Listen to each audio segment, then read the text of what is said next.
I'm here with my lovely wife, Vanessa, if you haven't met her. Hi, Vanessa. And, and this is a great opportunity for me. Thank you so much. I did spend a lot of time with Don Stephens. And this morning, somebody asked me, who was Don Stephens? And I said, well, that's a great question because I'm going to talk about that at 10 o'clock. So come and see. Many people have asked me that over the years. And so I'll tell you a few things just before we start. And then we've got stories that I'm going to tell you, slides I'm going to show you. And I would really like to set the tone as, let's make this interactive again, Paul. So if I'm showing you something, if you're thinking of something, or if you're feeling something, please interrupt me. Please say, what about this? What about that? We've got a tremendous amount of time to talk about this. Raise your hands. Oh, can you be the moderator of that? Because I might not always see what's going on. I've got a lot going on here.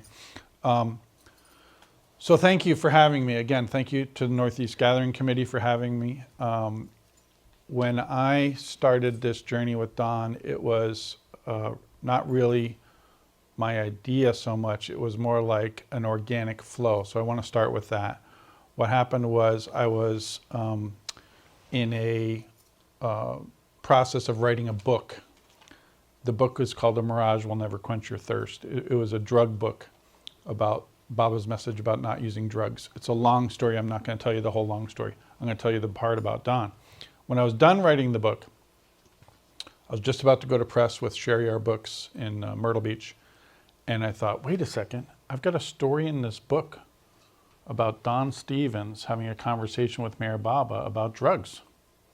And Don's still alive. I should ask him, did I get the story right? Because I got the story out of Lord Mayor. I put it in the book. I thought, this is perfect. And I thought, I better ask him, right? He's still there. So I didn't know him. I wrote him an email. I said, Don, I've got this story of you and Baba talking about drugs. It seems like an important story. And I cut and pasted it into the email. And I said, is this what happened with you and Baba? Just, open-ended, see what happens. And he said, he wrote back like the next day. He said, I'm so glad that you wrote to me. Most people don't take the time to validate these things and to ask. So I'm so glad you asked. And then he went line by line through the entire story and said, yes, this is what Baba said here, yes. He said, this line here, he might have said that to somebody, but he didn't say that to me. And then he would just correct and fix and all this. And then he said, you're missing a whole part of what Baba said to me. And I was so happy that he put this, he started typing on your order. There's this whole long story. And the story was, he said, you see these young people who are trying to find God through using drugs. It's like they've been given a gift of a finely crafted Swiss pocket watch. And the tool they're using to try to get into it is a crowbar. And Don said, I knew exactly what Baba meant when he said that. It was so clear. So he said, you got to put that in the book. So he didn't just validate it, he enhanced the book. And there was never any sense of, I'm Baba's disciple and who are you to do this work? Nothing like. He was just so gracious and so loving and so kind. And then, so when that was all done, I said to him, because we were obviously closing this thread of communication, I said, I happen to realize that you don't have an autobiography. And if you should die without telling your story of your life with Mayor Baba, it would be a tragedy. And I said, and if you say you're not interested in that, I would say I would help you to do it. And he said, yeah, I'm not interested. And that was that. So I didn't hear from him for a little while. But anyway, let's get to who is Don, and we'll tell more stories. Any questions so far? Am I doing okay so far? Can you tell them how old you were when that first geez. interaction happened? Now I got to do math. That was in 2001, 2002, end of 2001, 2002. So what are we in now, 2024? So I got to do math now. That was 22 years ago. Yeah, so I'm 54. I'm 55. So I was 32, 3, something like that. Yeah. Okay, so that was the beginning. Anyway, who was Don? So just to set the context, by the way, isn't that an incredible picture of Don? He stapled that picture to a application to Black Mountain College, where he went to college. Very experimental, beautiful school in North Carolina. If you've never heard about it, it's worth looking up. So that's Don's freshman year of Black Mountain College picture. But born in 1919, January 14th, in Imlay, Nevada. If you've ever seen pictures of Imlay, Nevada, there's absolutely nothing there. It looks like a sand dune with a train station. There's nothing there. So really came from dust, from dirt, from nothing. His family moved to California. His father died when he was very young. He became a Sufi. So for those who don't know about Sufism, I happen to know a tremendous amount about Sufism through all of this, but for those who don't know about Sufism, Hazrat Inayat Khan was a Sufi who came from India to America based on his master's wish that Hazrat Inayat Khan spread Sufism in the West. And Hazrat Inayat Khan, even though he was on the plains, he was advanced spiritually. He said in his biography, which I read, he said, I had no idea how to do that. I didn't know what to do. Can you imagine being on the 5th plane and still not knowing what to do? It makes me feel better, right? And he said, so I wanted to fulfill my master's wish. And so he said, I just played music. Wherever I went, I played music. It simplified the whole thing for him because that became the expression of Sufism, his music. And that's how he did his work. So anyway, Hazrat Inayat Khan came and started Sufism in the West. Don was in that lineage of Hazrat Inayat Khan's Sufism. And this is all here. I'm just giving you the overview here. What I loved about Don Stevens' story is, yes, he was a Sufi, a real mystic, and he was an executive at Chevron Oil. Yeah. So okay, if he was just a Sufi, I'd be like, eh. If he was just an executive, eh. But being a Chevron Oil executive and a Sufi and then a disciple of Meher Baba, I was fascinated, just fascinated. Part of it was because I was trying to be an executive myself, working with Yaakov here in the IT field, which was taken off up and to the right, just booming, but with Meher Baba. So how do you balance the mind and the heart? How do you balance being an executive, wearing a tie, I'm trying to look like, presentable here, and the heart, the Sufism in the heart, the love with Baba in the heart? How do you do that? So Don had a lot of insight into that, and he shared about it with Baba. They went back and forth about that. Very, very fascinating story. And so he met Baba for the first time in 1952 in New York City, and Baba called him my son and my spiritual son. And I have the letters because I was writing his biography. And so I'm looking at this, my son, my spiritual son, in 1952. I thought, did Baba go around saying this to people? Like, oh, Paul, you're my son. Oh, yeah, Yaakov, you're my son. Did he just go around bandying this word around? The answer is no, he didn't. And so what I found is in the discourses, one mention in the discourses, Baba said, the disciple who obeys the master 100% is the spiritual son of the master. And Don was super obedient. And he said, and later in the barn in 1956, I have a recording of Baba in the barn. If you want to hear it, let me know. I have a recording, I transcribed it. Baba said, oh, there's a saint in India over here, and he named the saint, and there's a saint over there, and he named the saint. And Baba starts naming all these saints in India, and he ends it with, these are my sons. And I'm looking everywhere else for where Baba says it. He doesn't go around saying it. So I think he liked Don. Fair to say. So even though Don was a Sufi under Hazrat Inayat Khan, when he met Meher Baba in 1952, all that changed. Just completely changed. And he came under Baba's direct guidance. Was it an instant recognition, or did No. he say that, or did he? That's a great question. You ready for that story? Yeah. I love this question. So yes and no. When he met Baba in person, right? They met in person in 52. Something happened, and I can tell that instant what happened there. But he heard about Meher Baba in 1945. Oh, that's 7 years earlier from his Sufi master, who was Murshida Rabia Martin. And what happened, this is a great question. So what happened was Rabia Martin, who was the leader of Sufism in the West, she didn't have a master because Hazrat Inayat Khan had died. She didn't have a master. So she was looking for her new master, and she recognized Meher Baba.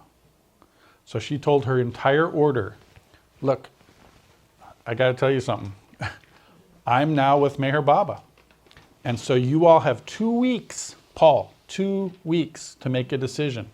Stay with me under Meher Baba, or I'll release you from your vows in Sufism and you can go your own way. And Don said to me, Little Bear, he always called me Little Bear. He said, Little Bear, 2 weeks. Can you imagine? And in 1945, there was almost no literature available about Meher Baba. God Speaks hadn't been published. There was no discourses the way we have them like right now. So he went to his friend, Stuart Edward White, and he said, do you know about this Meher Baba? And Stuart Edward White had one book, Paul Brunton's book, A Search in Secret India. And Paul Brunton didn't like Baba. So he's writing these chapters about, well, I don't like Baba. He's silent and he sits in a cave and this and that. And Don said, that made it worse. And he said, and then Paul Brunton said he was silent. And he said, that was the dumbest thing I'd ever heard. Why would a spiritual master be silent? So in Don's mind, and he was always honest and frank like that. He really thought it was a dumb thing for a spiritual master to be silent. He wasn't playing around. He was like, why would you do that? None of it made sense to him. And so the 2 weeks didn't help at all. It made it worse. And before the 2 weeks was up, he went to Rabia Martin, who he loved and trusted. She was incredible. And he said, Rabia, and he laid all this out. Everything I just said. And she said, okay, Don, is that it? Are you done with what you wanted to share? And he said, yeah, I think so, yeah. And she said, well, then I have a question for you. And he said, what is it? She said, Don, how can the drop measure the ocean?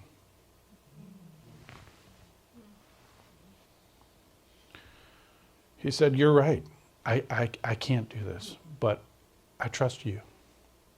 So I will follow you and I will follow Meher Baba under you. I trust you. Now, fast forward to 52 when he meets Baba. And I said, that's 7 years, Don, 7 years later. And he said to me, I needed those 7 years. But now, back to your question. When he met Baba in 52, he used a term, he was from Nevada, so he used these old cowboy slang. He had all this slang that I'd never heard of. He would say if you were in trouble, you were ass over tea kettle. I said, did you say ass over tea kettle? And I had this whole image of hot steam coming out. Like, what is going on? What is going on here? You're really in trouble if you're ass over tea kettle. And he would say that there was a phrase that the cowboys used, and they say that you would get pole axed. And I'd never heard of this. I was like, I'm from Manhattan. We didn't say pole axed or ass over tea kettle or anything. He said, yes, pole axed. He said, when I met Baba for the first time, he pole axed me, which is what the cowboys do when they want to eat a cow. They hit the cow on the head with an iron bar so hard that the cow passes out, and then they eat the cow. Well, this is a very great analogy because he was now the cow that Baba was going to eat. He said, just being in Baba's presence was so powerful that everything, his mind stopped. And he was dazed and confused. So Baba would say, oh, I know you flew here from San Francisco to meet me. How was your flight? And Don would say, eh. And he was like, oh my God. Murshida Deuce, who he was with after Rabia Martin, he was with Murshida Deuce at that time. Murshida Deuce has told Baba, I'm some bright young Sufi, and here I am. And then Baba, he said Baba was very patient and kind of said, oh, okay, yeah. Did you have any lunch? You must be hungry. nothing would come out of his mouth. And he's like, what is wrong with me? And he was mortified. And Bob was just very, very kind and gracious. Oh, and he said one other thing, just rewind a minute. He said, when I entered the room where Baba was, he had had the accident in 52. So his leg was up in a cast, giant cast. And he said he entered the room and Murshid Adus said, well, Baba, this is my boy Don. And Baba got up out of his chaise lounge. It was a giant chaise lounge.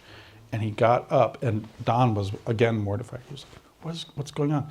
And Baba wanted to get up to greet Don standing with a giant cast on. And Don was, I think that was part of the pole axe, as Baba wanted to be standing when he hugged Don for the first time. And Don said, no, Baba, please sit. And so Baba said to Ivy Deuce, your boy, Don, he's my boy, Don. He said, we've been together since the dawn of time. So this is the kind of, atmosphere that, this is from the very beginning, right?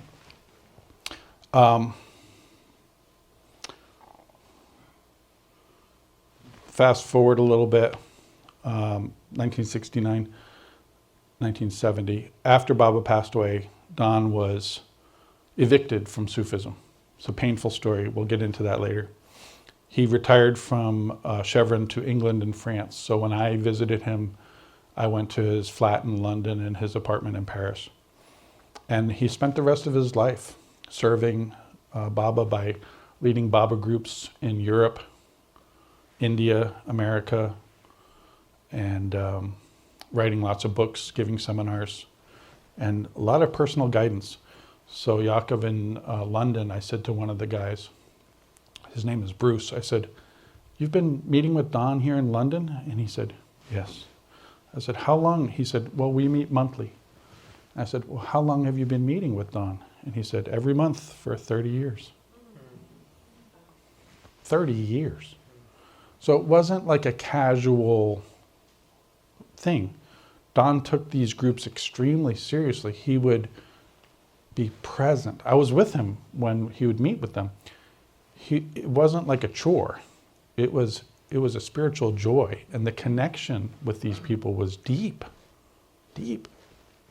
Okay, questions, or how am I doing here?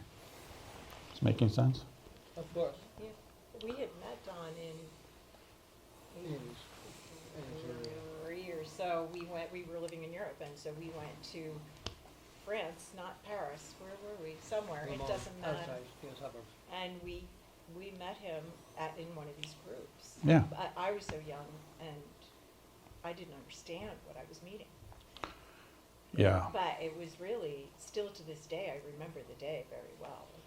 It's embedded in my brain. Yeah, Baba said so many things about Don. I'm going to try to tell you some of them. He said, Don will give love the way a philanthropist gives money. Very unusual things the Baba said about Don. There they are together in 1956 in New York City. There they are in Myrtle Beach. You see Don sitting next to, well, it looks like he's kind of squatting next to Baba. But there's Erich, looks like Fred, Winterfeld, and Don. Oh, lots of people were there, yeah. There's Baba at the beach in Myrtle Beach. He was making a sand sculpture. Somebody asked him, what are you making there, Baba? He said, the first man. Well, you're at the beach. You got to make something in the sand, right? You can see Don's got his camera. And one of the mandalis laughing his butt off there. He finds this all very funny. There's Erich holding the umbrella. Here, this picture tells a story to me. So, and there's a chapter in the book. I'll do a shameless plug right now for the biography I wrote of Don. There's a biography I wrote called An Almost Perfect Balance on the table there. It's Don's biography. And one of the chapters is this, what happened with Baba and Don in the barn. So imagine the barn in Myrtle Beach. If you've been there, you know what I'm talking about. It's as big as this room, maybe bigger, right? And Baba's got the place packed. it's packed. And he has Don sitting next to him. Don's not in the audience. He has Don sitting next to him, and he keeps asking Don to read out messages and explain to people Baba's message. And at one point, Baba says, "Wait, stop, Don.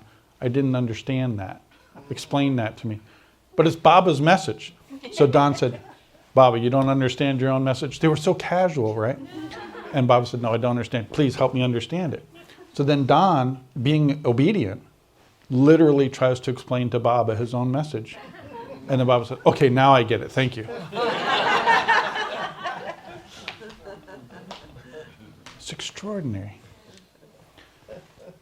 But the thing that's so extraordinary for me is if you fast forward to after Baba passes away, he spent the rest of his life doing that with people, helping people understand Baba's message. Yes, Angela. Are you going to talk about in 52 when Don met Baba? Oh, sure, if you'd like. Yeah. Okay. Great story. I Me- heard it from him directly. It's fun to. Yeah, maybe you should tell this story. Come on up. Okay. So, at Ivy Deuce's apartment in 1952, after that chaise lounge and the hug with the cast on and all that, other people were coming and going. It wasn't just Don. It was, you could imagine around Baba, there would have been a stream of people just always coming and going.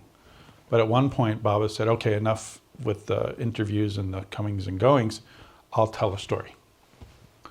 So like this, Don said, it was like this. There was a circle, semicircle like this, all the way around Baba. And Baba was telling a story on the alphabet board. One of the mandali was explaining. And Don said Baba was super duper expressive, like incredibly expressive. And Don took this in. He'd never experienced anything like this before. He took all this in, and he was sitting over like where Paul is, and Baba's telling the story and making all these gestures about the story and all that. If somebody in the story was sad, Baba would go like this. And he'd really embody the story that he was telling. And Don said he was so moved by it that when Baba wasn't looking at him, he just did this to Baba, but Baba wasn't looking at him. He just felt like doing that. So Baba looked over at him and went like that, and he goes, "Wow, how did Baba know that I had done?" So Don was a chemist and a mathematician and a scientist, trained as a scientist. So he had big mind, big heart. And he thought, well, that was just a coincidence. How could Baba have known that I had done that? He couldn't have known. So then he waited till Baba was like looking at somebody. Baba would say, "Did you sleep okay?" Things like that. He waited till Baba was looking over here and Don was over here. And he, like that, just to see what would happen. And Baba was looking at it. Don went, "What? How could he have known? Like, there was no way he could have known." So he thought, okay, this is the probability that this is a coincidence now has gone really down low. But there was still a chance that it was a two-time coincidence. So he said after the program, Baba he had the leg, right, in the cast. So Don said they brought this wheelchair that looked like it was on Noah's Ark. It was like the first wheelchair ever created. Super uncomfortable. And at that time, Sarosh, who was one of Baba's disciples from India and who was the mayor of Ahmednagar and had been a military man, very strong, big guy, was in charge of the wheelchair. So he put Baba in the wheelchair, and Don would make this description of Baba trying to be in this wheelchair. It was very tight and uncomfortable, but he was in this wheelchair. And Sarosh was about twice the size of Baba and wheeling this wheelchair out of the kind of library where they were having this program. And he said literally Sarosh was so big that Baba, you couldn't even see Baba because Sarosh was pushing and Baba was somewhere in front. And Don said, aha, now I've got him. And he went right behind Sarosha's back. And he said, Baba went like this.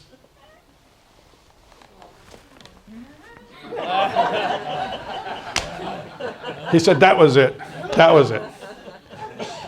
There was absolutely no way that it was a coincidence anymore. So he knew somehow that Baba knew. But you know, the funny thing is, Baba has also said, it's your right to test the master. Everybody has the right to test the master. But once he passed the test, to continue to test is an insult. So that had sealed the deal for Don about, does Baba know or not? He knew Baba knew. Incredible. Let's see here. Yes? Since you said you don't mind interactive, I'm just gonna, Don't mind it, I love it. What do you mean? I don't mean to impose, but my coming to Baba story is very straightforward. You know, I found out about Baba, I learned more, and it just was like, you know, my imagery is like walking into a lake. You know, as you walk in, you just get in deeper and deeper, and now you're in over your head. But in the past tense, like when I look back at the trail of crumbs that Baba left me, that's when things really were like, wow, Baba had planned this whole trap, right? So I'm like that bird in the net, you know. You remember that image? Baba Yeah. leaves trail of bread. So one of the breadcrumbs that I discovered later is that when I went to acupuncture school, I was looking for this part-time job, and this guy, he had an uptown address. It was 33 West 67th. I went there, interviewed the guy. He was up in the penthouse, and it was all lovely and easygoing guy, very flexible hours, blah blah blah. And then Darwin Shaw's book comes out, and Darwin Shaw lists exact addresses.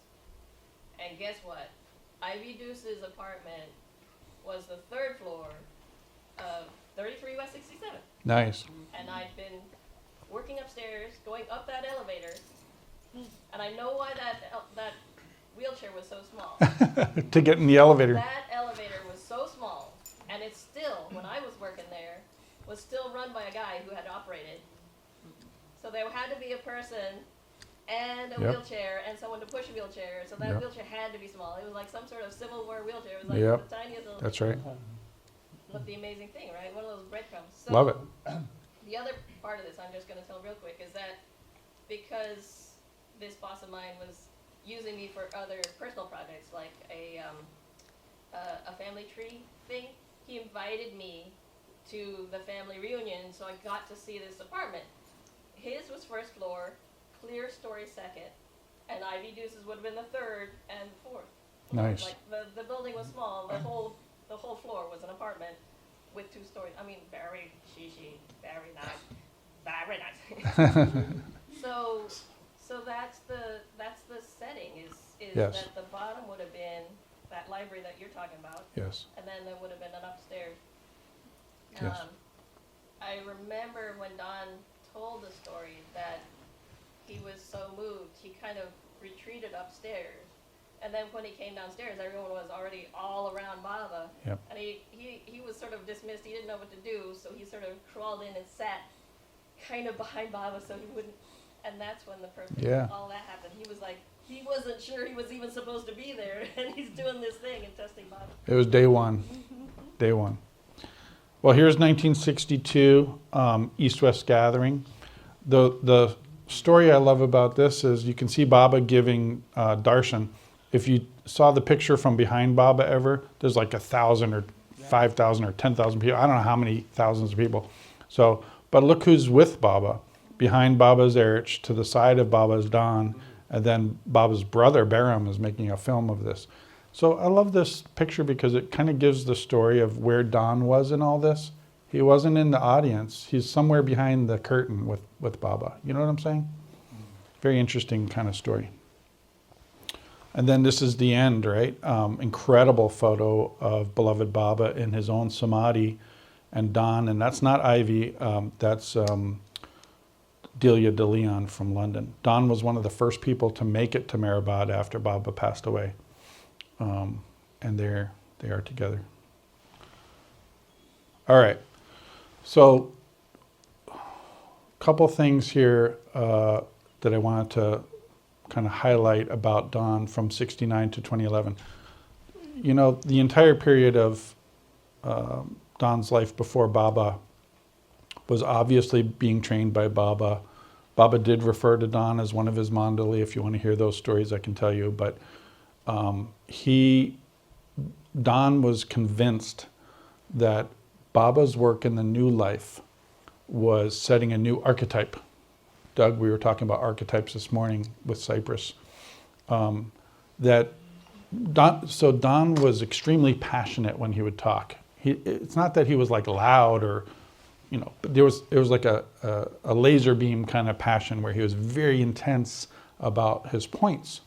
And one of the points he was super strong about was Baba's creativity. And what he would say is, he put a lot of energy into saying this. He would say, it's not that Baba just recycles the same patterns over and over again spiritually. That's not what it is. He says, every time the avatar comes, he's so creative, he's trying to create new patterns for humanity to make the spiritual experience better for us. It's not just recycling and same archetypes and all that. And he said, let me give you an example. He said, this new life that Baba lived was part of the new archetype. And he said, what I mean by that is, Baba living the new life and saying, I'm not a spiritual master in the new life. I'm a companion of yours. I'm a spiritual companion. And if you need to call me something, call me elder brother, but don't call me the avatar. Don't call me a spiritual master. Don't say Sadhguru. Don't say anything like that. I'm your spiritual companion. And if you have to, if somebody presses you, no, who is it really? Say I'm your elder brother. And Don said, this has never been done before by the avatar. This has never been lived like that.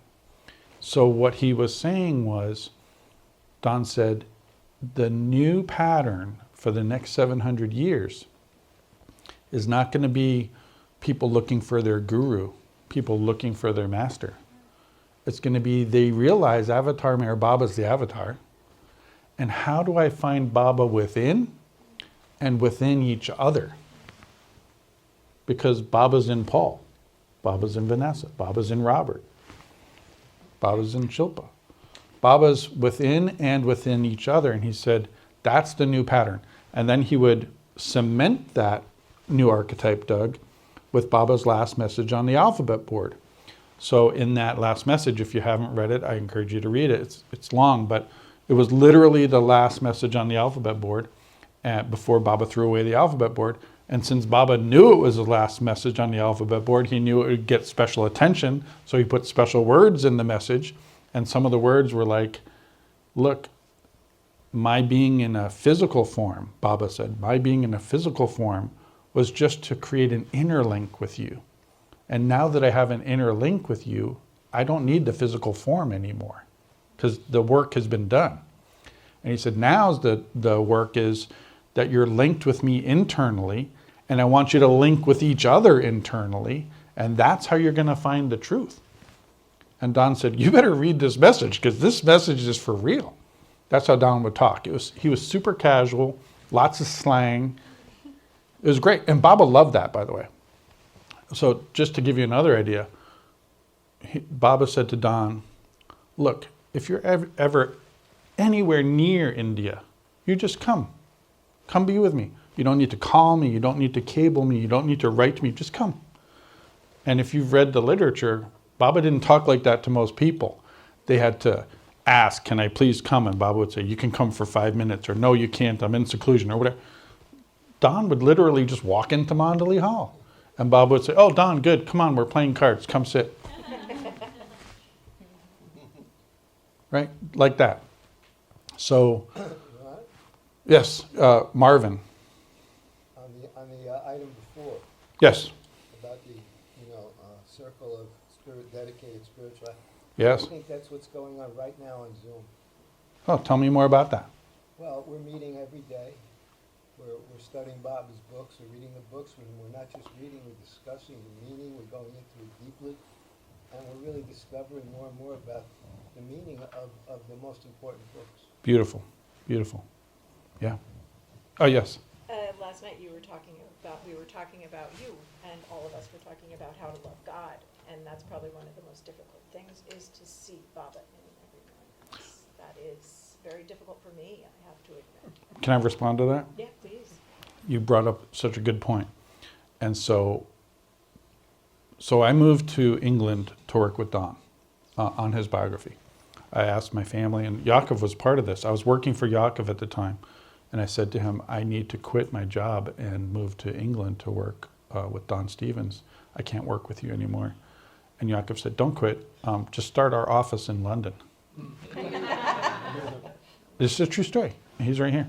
And I said, really? And he said, yeah, I'll help you with that. So he sponsored my work visa so I could live in England to work with Don. That's exactly what happened. So it was amazing. It was like Baba just turned the key through Yaakov. That was 2003. And so I moved to England literally to work with Don in his biography. And so he said, okay, I could come to meet with him at his London flat for dinner. So many stories around that one night. But one of the things that happened was he said, Don loved to ask questions. And he said, and this is before he started calling me Little Bear, because it was like day one. He said, well, Laurent, how do you approach your spiritual life with Baba? And I said, well, how do you approach your spiritual life with Baba? I want to hear that. But he asked me first, so that's fair. I said, well, I guess I try to find Baba in everyone I meet.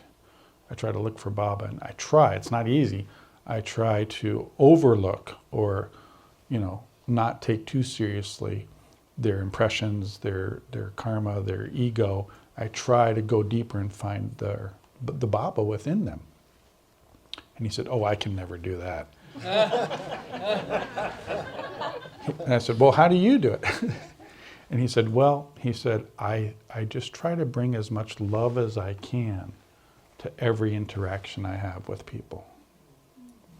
I said, well, it's kind of similar, isn't it? He said, it is kind of similar.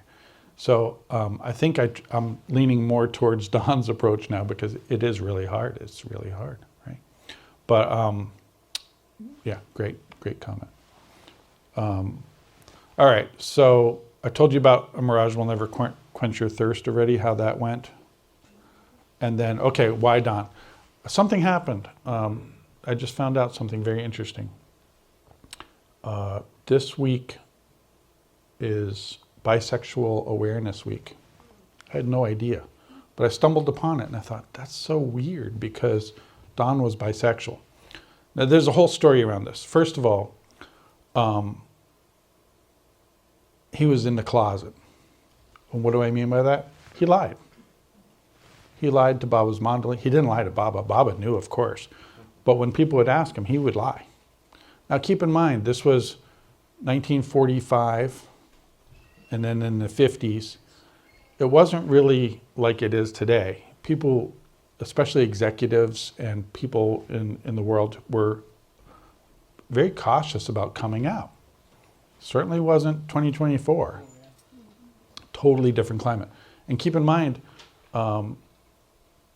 people were getting imprisoned in certain countries for coming out as homosexual, right? Alan Turing was put in prison for being homosexual. And he was a hero, an intellectual hero for World War II. So the idea that, you would just come out and be like, oh yeah, I'm, either gay or bi or whatever, that was not happening. So I think it's interesting that this talk coincides with bisexual awareness. Also, the fellow who brought me to Baba, who I mentioned yesterday, Michael Matthias, was bisexual. And apparently my father was bisexual, but I didn't know that until recently, because I asked my mom, like, wait a second. And so there's an aspect of this which is very interesting, that the one that Baba would refer to as his son and his spiritual son is bisexual is a very unusual story. So that's just part of the story. What else? I've got many parallels here. Why Don for me means, why do I even have a life with Don Stevens? Why am I even talking about it? Well, he had a universality of love. And Vanessa and I talked about this. All all forms of God, all forms of love. There wasn't a sense of a lot of boundaries, in the sense that if somebody came to him who was Christian or Buddhist or Hindu or atheist, he didn't seem to care. He just loved them, and he would talk to them and encourage them regardless of their background or their belief. Likewise with homosexuals, bisexuals, asexuals, straight people, it didn't matter. And he would say, if he was pressed on it, he would say, well, I love people. Does that make me bisexual? Like he was confused, I think, by the buckets and categories and labels and all. He just like, what is going on here? Yeah. As you're speaking, I'm thinking about all the dimensions of love and all that Baba is. We, I think, I'm struggling with this, so please Okay, help me. go for it. I think we judge good and bad. Mhm. I don't think Baba had judgment. Because how could he? He would be judging himself, because he is all these things. He is bisexual or Yeah. whatever. So that's a great point. So to further that point, one of the things, back to the library where Baba embraced Don with standing up with the cast on and all that and said, "This is my boy Don." The very few things Don has said about that meeting, because he met Baba for the first time, there was all sorts of stuff going on. He said, well, I knew and felt from the very first meeting with Baba that he loved and accepted me exactly as I am. He had no doubt about that experience. It was complete and total acceptance.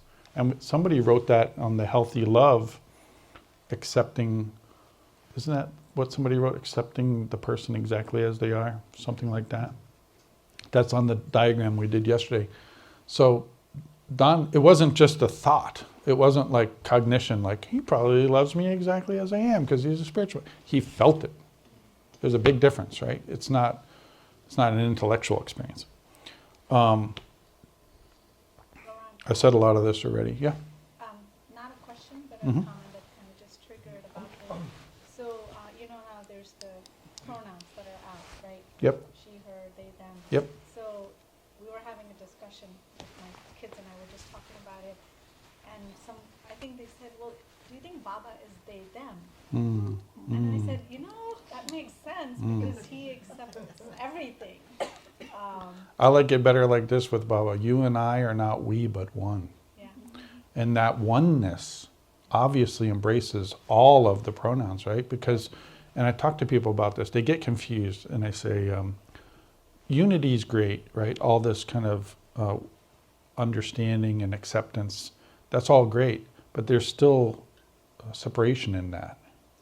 So what's even better than unity? What's even better than equality is oneness. That's the deeper level of it, right? And of course, Baba, people who would ask me about, how did Baba feel about homosexuals or bisexuals? I said, have you ever seen the film of Baba in Italy? There's a film of Baba and he's got Herbert on one side and Quentin on the other. Quentin was extraordinarily gay.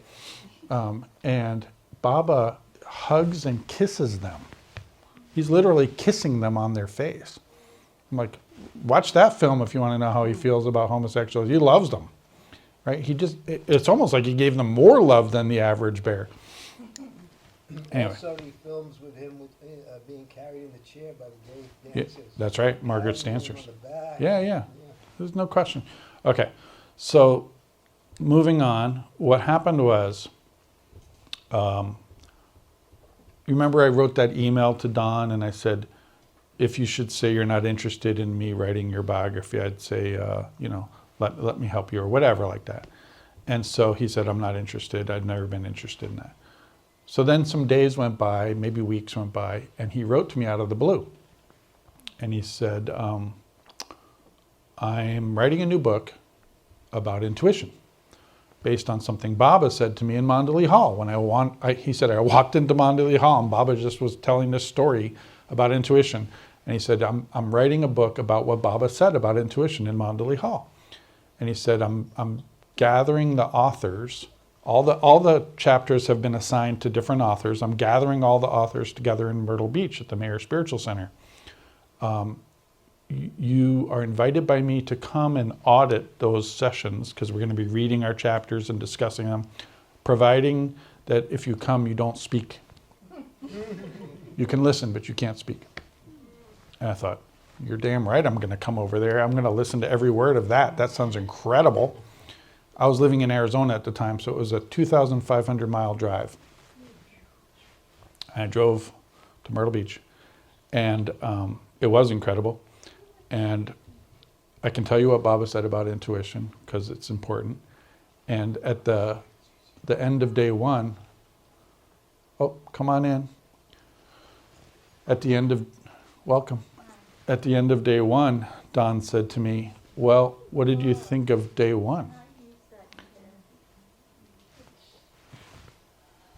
Don said to me, well, what did you think of day one of those chapters and all the discussions around intuition? I said, well, since you told me I couldn't speak, I was just taking notes because it was so important. I've got all my notes. Do you want to talk about that? And he said, sure. So he invited me to his cabin, and his boyfriend Claude was cooking dinner in the cabin. And Don and I sat and talked about my notes. And he said, well, I guess it's time for dinner, so I'm going to have dinner with Claude, but thank you for coming over and talking to me. And every day was the same thing. We'd have these sessions around intuition. And then at the end of the day, he'd say, well, what did you think of that? And I'd say, well, I've got more notes. Do you want to hear more? And he said, yes, I do. So I went to his cabin second time. And after the third time of that, at the next intuition gathering with the authors, he said, well, Laurent's going to be authoring a chapter in the book now.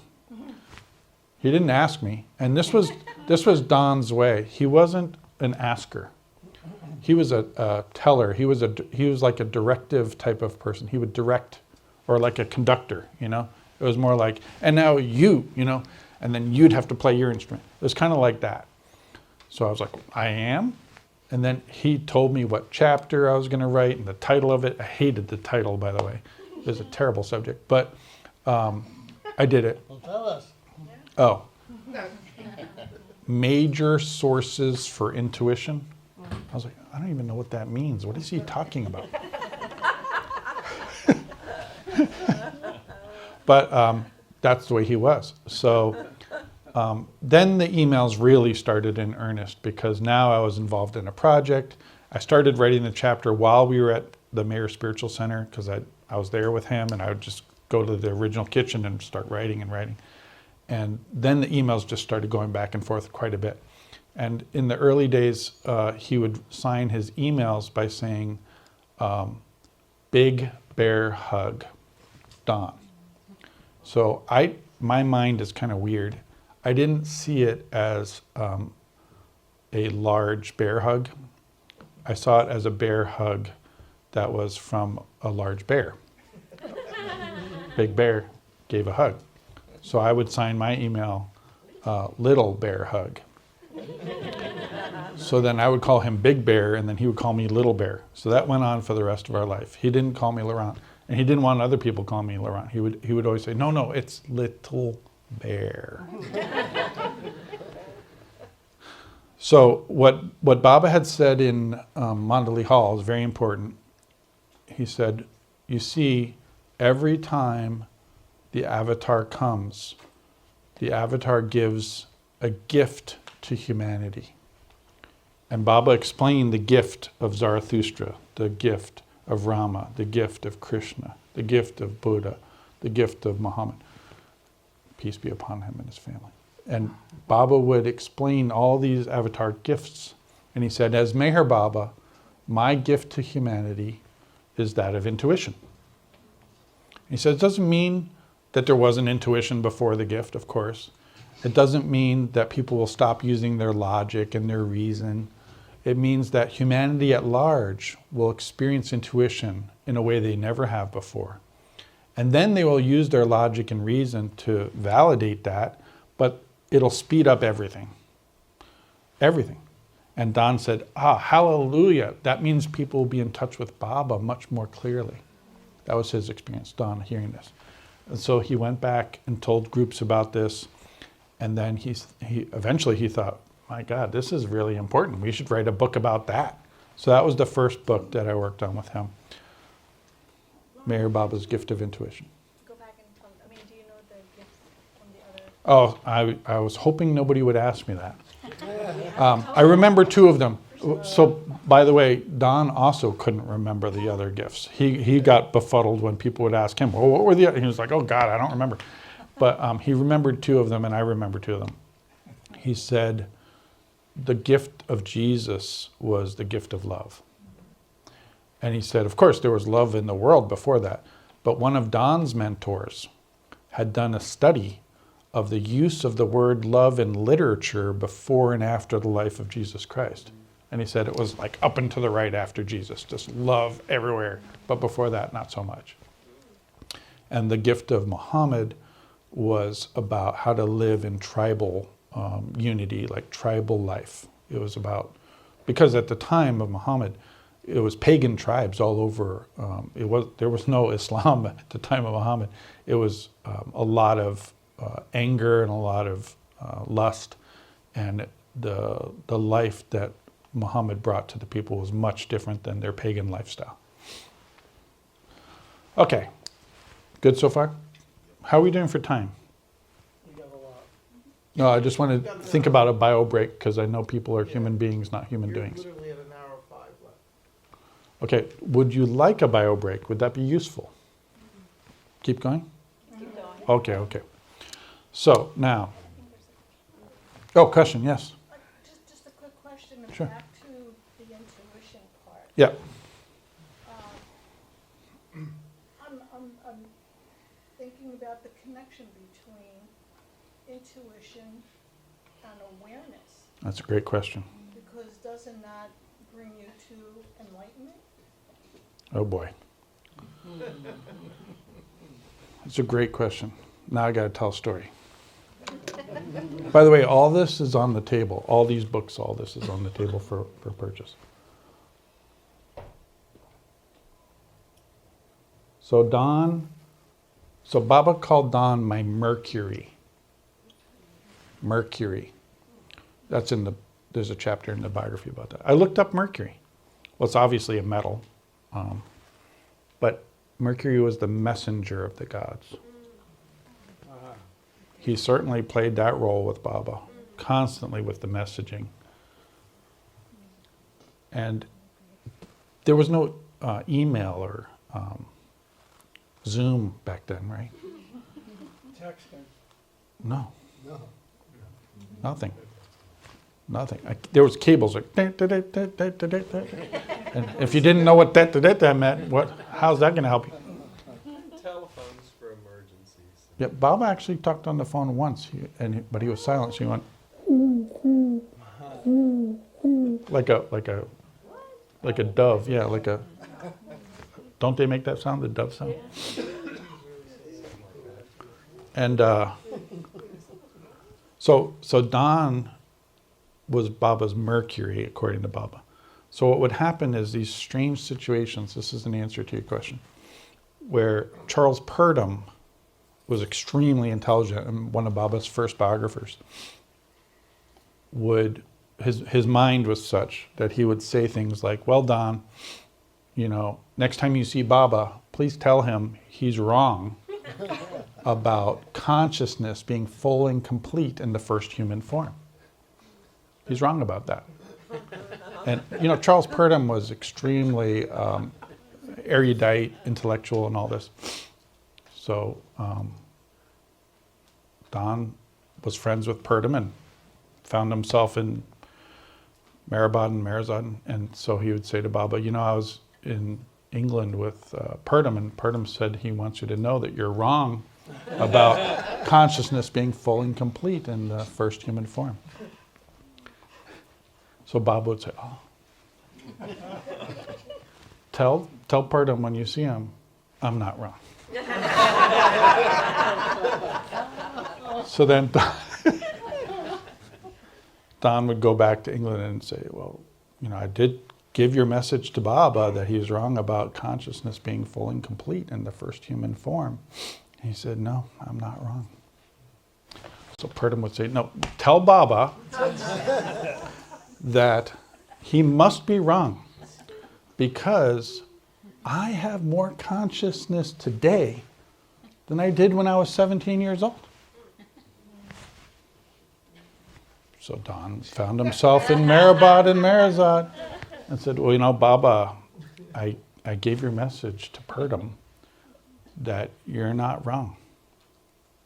And he said, no, tell Baba that he must be wrong because I have more consciousness today than I did when I was 17.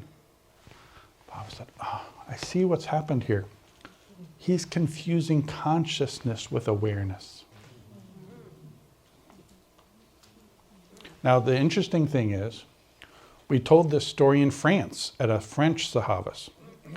And then the translator, Françoise Lemaitre, wonderful woman, who knows English and French incredibly well, she was like, stop. We were like, what? She said, but in French, it's the same word.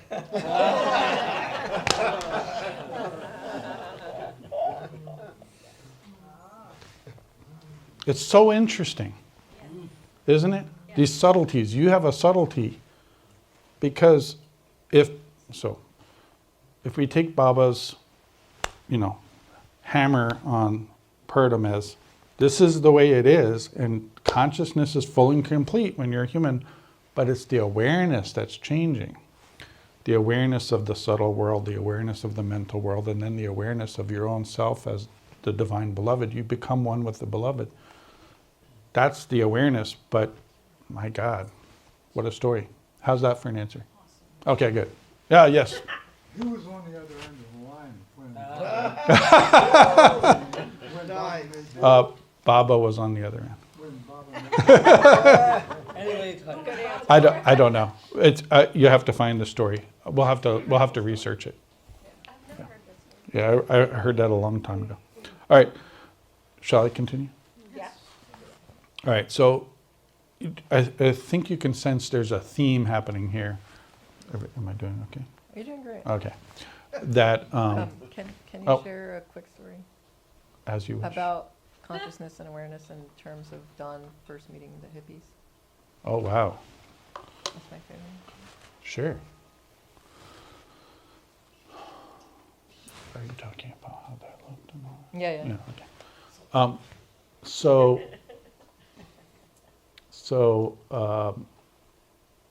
Don was promoted in Sufism to becoming a caliph. It's not the Murshida or the Murshid. It's like a lieutenant. That same as a preceptor? Or is that different? That's an English word for it. Caliph is the Sufi word for it.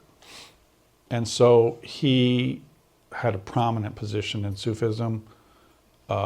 He created Sufism Reoriented with Baba and Ivy. The three of them created it based on the original seeds of Hazrat Inayat Khan, but Baba basically threw out a lot of it and redid it. And in any case, it was active and thriving in San Francisco at the time that the hippies came. I was born in '68, so you guys know more about hippies than I do, but apparently they came. And they came to Sufism Reoriented asking about Meher Baba and Hazrat Inayat Khan. Well, apparently Ivy Deuce, who was, married to Terry Deuce, and Terry was an oil executive and Ivy was whatever she was, they had no idea what to say to the hippies. So they called Don and they said, Don, you got to come over here. There's people asking about Baba. We don't know what to say. So Don comes over and he said there was 4 hippies and he had never seen anything like it in his life. And he was looking at them and he couldn't understand what he was seeing. He said this long hair, these long beards, and these clothes that he had never seen. Just looking at them. And he said, I had to stop looking at them because they were asking important questions. And I thought, well, Don, you better just answer their questions. These people are sincere. But he was flabbergasted by what they were trying to accomplish. So they were like this vanguard of thinking and feeling that he had never seen before. But he said, their questions were so spot on and sincere that I said, well, we can't just do it like this. We have to do this properly. So come back next week and I'll have something prepared for your questions. And he said, well, next week they came back and there was 8 of them. And he said, and then the next week they came back and there was 16 of them. He said, they just kept coming. And he said, we got to put a lid on this. We got to put a stop to how many people you're bringing because, hang on a second. He said, they just kept coming. And these people became the first real big group of Sufis and Sufism oriented. And so when we would go to California to talk, like these talks, Mayor Baba's Word in His 3 Bridges in 2003 and all that, they would call and say, can we see Don? Now, they weren't supposed to because they had their murshid and they had their rules and their regulations, but they did it anyway. They were just like, oh, if Don's in town, we're going to see Don. So they'd come over, these old hippies. They didn't look like hippies anymore, but they were the first people who came to Sufism. Do we know who was in that group of 4 or 8? Yep, and I'm going to make you buy the Mayor Baba's Word in His 3 Bridges to find out. I've got it. He put all that in there. Yeah, their names are in there. Bob Royton was one of them, but there's a bunch of names in there. And I contacted them. So when I was researching for Don's book, I would call them up. And they would call me, actually, both, for various reasons. And I would say, can I interview you about what it was like back then? And so I got lots of stories. This is incredible. Can I have a question? Yeah, go ahead. How did Don come or hear about Murshida Rabia Martin? Oh boy. So that's back in 45, 44, 45. He was in therapy with Catherine Alstrand. And she was a astrologer and an incredible force of nature in San Francisco. And they would talk about everything. And he was seeking spiritual paths. So he was exploring various spiritual paths. And he was also psychic. I don't know if you know that. No, I didn't know that. Yeah, so he was exploring psychic power. And, as a scientist would, he was trained as a scientist. So, what happens if I do this? What happens if I do that? What is this path? What is that path? And eventually, Catherine Alstrand said to him, you ought to talk to my friend Rabia. So she introduced them. And that, obviously, the connection was so deep, it just went like that. Yeah. Okay, so back to 2003. What happened was Don wanted to share things that Baba told him to share about. So Baba gave Don certain mandates or instructions about what to share. And one of them was about his word. That's, some people think that I'm making a mistake because it's not plural. But Baba also talked about his word in the singular, that there was the word of God, the word of Baba, and that when he breaks his silence and all this kind of stuff. But there was different levels to this, and one of them is an incredible story that I have to tell, so this is good timing. Baba was obviously capable of doing all the work himself, but Baba was giving opportunities to the mandali and to Don to do work for him. So one of the things that happened, and it's related to the hippies, is Baba, when Don would come to India, Baba would say, what have you been doing? And Don said, well, Baba, I've been working with these hippies. And Baba said, what is this? What are these hippies? And Don would explain the hippies, and Baba was extremely interested in the hippies, extraordinarily, he said. And Baba said, oh, and how do they like what you say about Baba, And Don would say, well, Baba, they seem to love your discourses especially. And Baba said, oh, they like that? And, Baba just wanted to know everything about the hippies and how to better serve them, basically.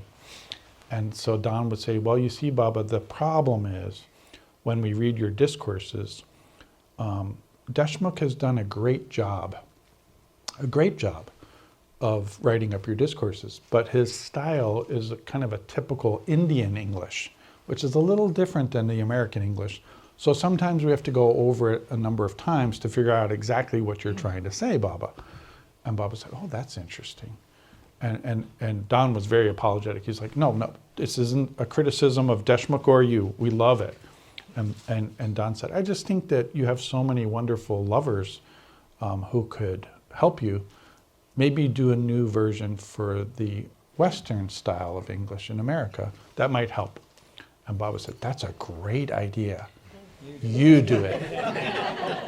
And Don went, what? And Baba said, yes, you do it. I want you to create that version of the discourse. And Don realized it was the first time he fell into that trap.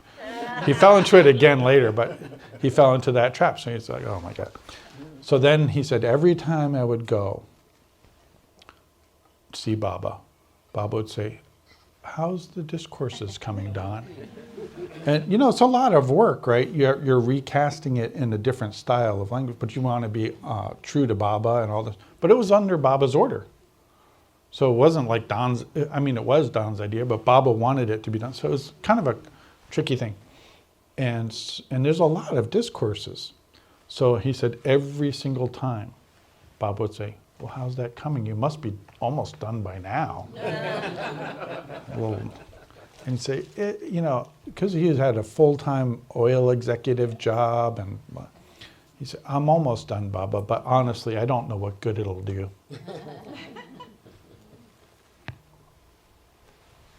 He said, Baba looked at him and said, what do you mean by that?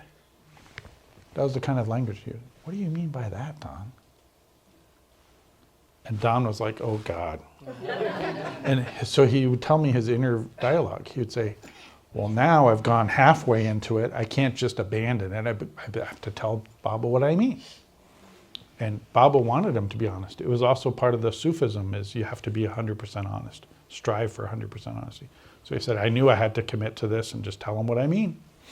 He said, well, Baba, what do I mean is, you know, I know so many sincere lovers of God and seekers and Sufis and all others who have said and believe that it's not by words that we get closer to the truth.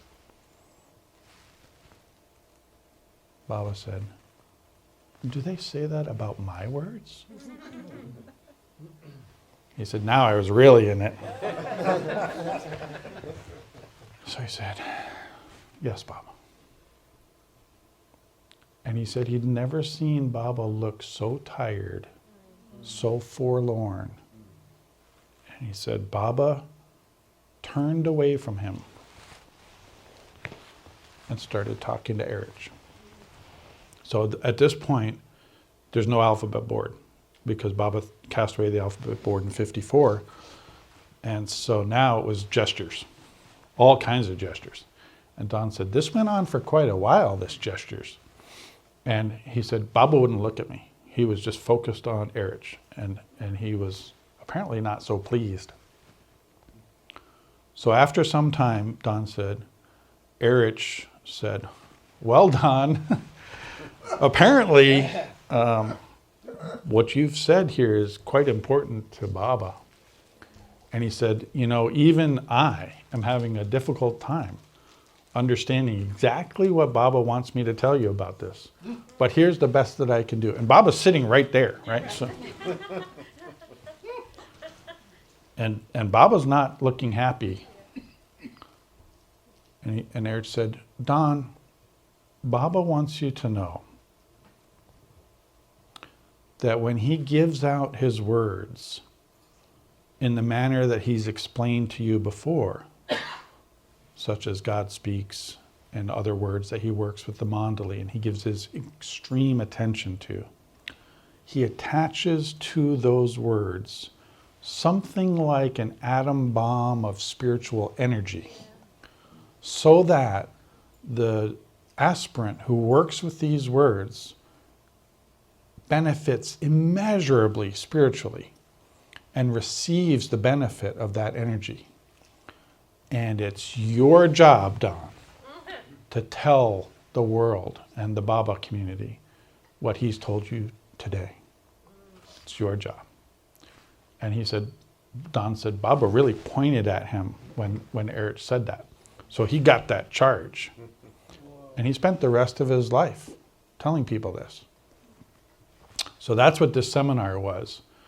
It was that and a bunch of other stuff that Baba said to him. But we went around. Those are the ones I did, those 9. I went with Don. But he did more than that. Those are the ones I had a full-time job myself. So it was rough. But we did it, and incredible things happened. Good story? Yeah. That's right. Very good. Yeah. Are a lot of these presentations, are they on YouTube possibly to view? No? No, because it was so personal. So only one of them, I didn't ask, because if you ask, somebody might say no.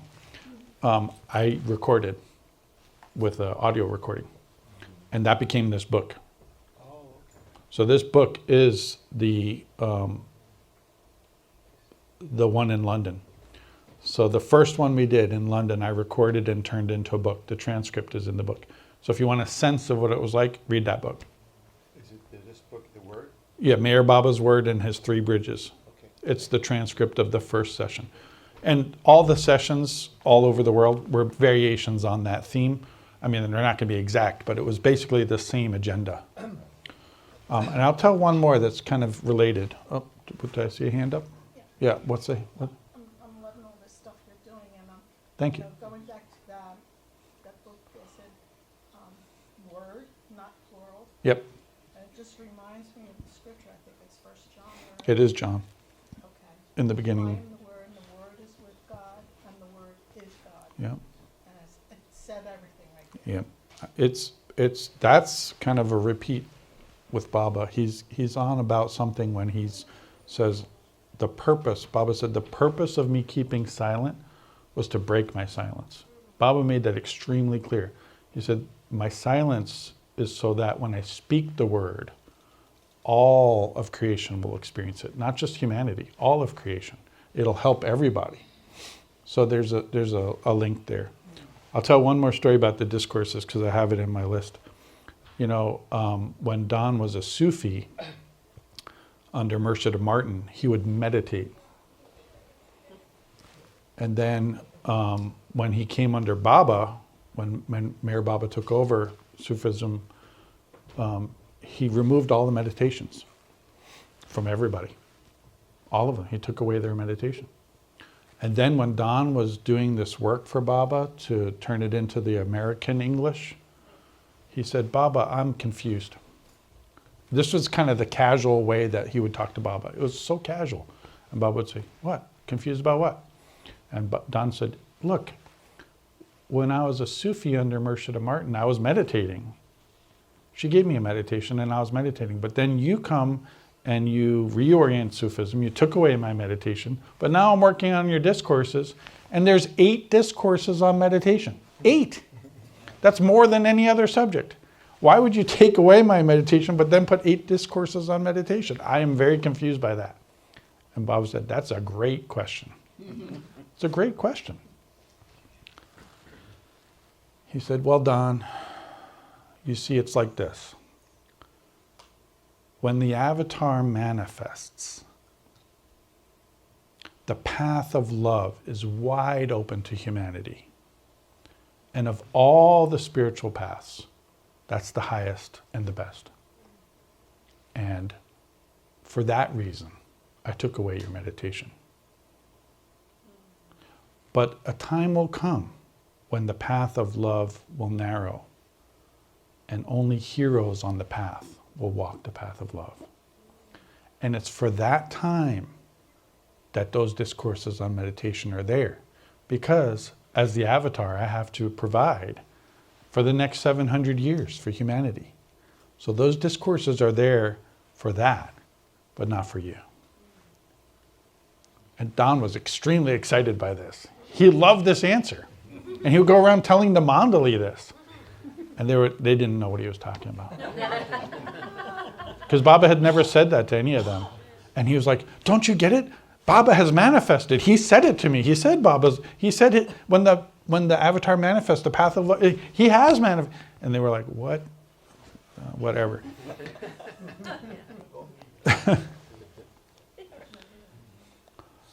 Yep. In Don's mind, it already manifested. Yes. Absolutely 100%. He told me that. He had no doubt about it. Oh, the question was, in Don's mind, Baba had manifested. And there was no question about that. But of course, everybody has their own thoughts and feelings about that and whatever. So Lauren, just to clarify what you said Oh, earlier. yes. So Baba told Don that, I mean, the meditation part, that it wasn't for him and it was just the path of love. So is that And not just for Don. for all humanity? He said, now, the time now is the path of love with Baba, right? Because he's here. He's manifest. This is the time of the path of love. And like, for example, I don't know if you know this, Hazrat Inayat Khan's son, Pir Vilayat, went to see Mayor Baba. He was brought by Philip Dupuy. That's also in the book. And he wasn't invited by Baba. Philip Dupuy brought Pir Vilayat to Baba. So now Pir Vilayat's standing in front of Baba, and he's a master. Pir Vilayat's a master, and Mayor Baba's a master. It was very awkward. It was very awkward. And Pir Vilayat said, my master asked me to meditate in your presence. And Baba said, why? That's what he said, why? You see? Because when you're with the master, there's no need to meditate in the presence of the master. It's missing the whole point. It's like, The meditation, yeah, being with Baba is the point, right? Loving Baba is the point. Like meditating in the presence, Baba just said, why?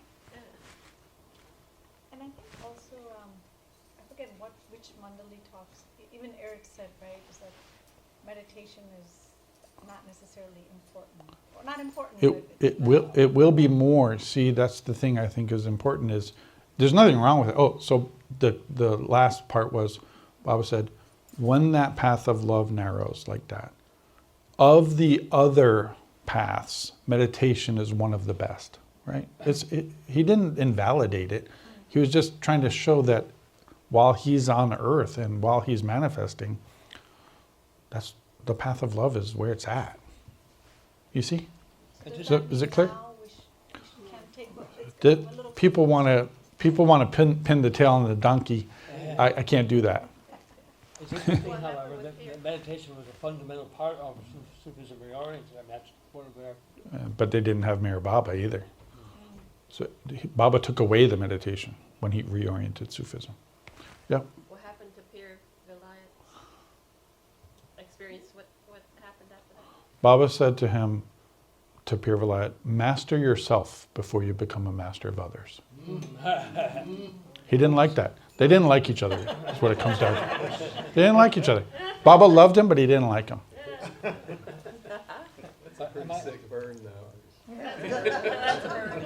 Now, if you read, that chapter's in there, if you read it, it's kind of like you're cringing. You're like, oh.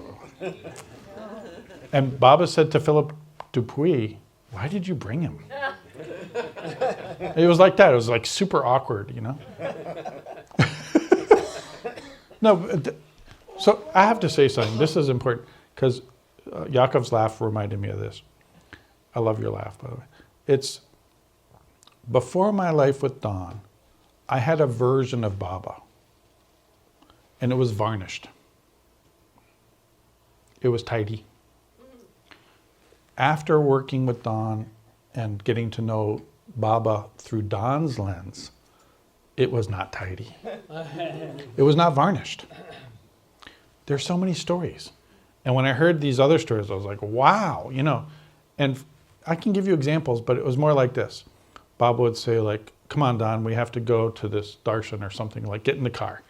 So Don was like, okay. So he'd go sit in the back seat, and Baba was in the front seat.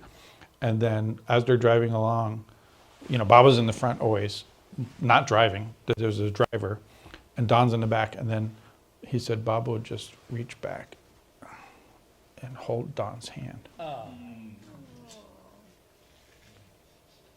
And then, you know, go back. There was no word spoken. And Don said, I had never had any experience like that because he was a grown man. But I used to do that with my children when I was driving. I'd reach back to my daughter and just, hold her, you okay back there? But here's a grown man doing that with a grown man. And Don, this was shattering, like world shattering to Don, that kind of love and tenderness, But these stories weren't in the books, right? It was more like there was a realness around these stories. And then, like, for example, they'd get back in the car after the darshan, and that orange yogi would be in the car. You remember the orange yogi on the picture? Yogi Rata or something, I don't know. All in orange on the stage with Baba. So then they get back in the car to leave, and that orange yogi's in the car now. And Don's in there with his boyfriend, and so there's 3 in the back and Baba. And the orange yogi's talking to Don's boyfriend, and they both realize they speak French. So they're chatting away in French, and Baba says, "Can't you guys speak in a language that I can understand?" But for me, when I heard these stories, I'm like, that's the Baba I love. That's the real Baba. It's not some master or some avatar. It's just like, now I can't understand what you guys are talking about. So interesting. All right. Oh. Baba, nothing was fixed in stone. There were times, if you read about his life, that he told people to meditate. It's mandali. It's all very personal. Very personal. They were just for short periods. It was for his work. Do That's this for the rest of your that's for life, his work. Here's one I need to tell you, and then I'll tell you the young people's group. This one's important. And by the way, I asked Vanessa and my daughter and other people, what are the stories I absolutely positively have to tell you guys? And so this is one of them, and my daughter, I'm going to tell one that my daughter said I have to tell you. But Baba's mother died. Don's mother died. Don's mother died. But that was in California. And so when he goes to India, Baba says, how's it going and all that? And Don says, well, it's going good, but my mom died. Baba looked at him. Your mother died? And you didn't tell me? Like Baba was literally flabbergasted. And Don said, well, Baba, I figured you're the avatar, you know everything. And he said, Baba looked at me like I was nuts. He said, what? He said, of course I'm the avatar, but if your mother dies, that's important. You need to tell me. Find a way to tell me, like write to me, call me, cable me, something. You should tell me these things. This is important. And Don was like, oh, okay, And Baba said, we're both in the creation. So you need to use the means of the creation to communicate. That's important.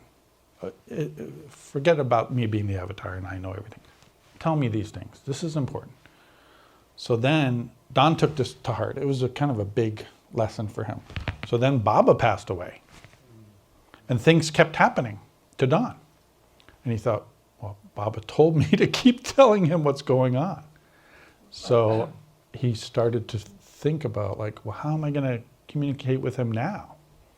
So he said, I thought about, do I just think it to Baba? What's going on with me? He said, that didn't feel right. He said, the physical, we're in the creation together, the physical. And he said, so he started waking up in the morning and telling Baba about what's going on with him, with his voice. Mm-hmm. And I witnessed this. He would wake up in the morning and he would sit in his bed, propped up against his pillow, and he'd say, well, Baba, it wasn't loud, like he wasn't broadcasting it, but he was using his voice.